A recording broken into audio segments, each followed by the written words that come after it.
Hey guys, welcome back to my channel. In today's video, I'll show you how to connect GitHub to Claude AI step by step. First, go to the Claude AI website and sign in to your account.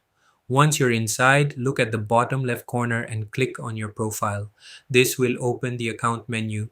From here, click on Settings. Inside Settings, find the Connectors section. This is where you can link external services to Claude.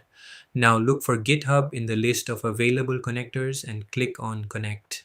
After clicking, you'll be redirected to GitHub's authorization page. Here, either select your GitHub account or log in if needed. Then wait for a few minutes and click on Authorize Claude to give permission. Once you approve, you'll be redirected back to Claude.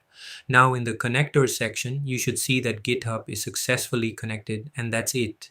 You can now use Claude with your GitHub projects more efficiently. This method allows you to explore its features for learning, research, or creativity. Thanks for watching and happy exploring.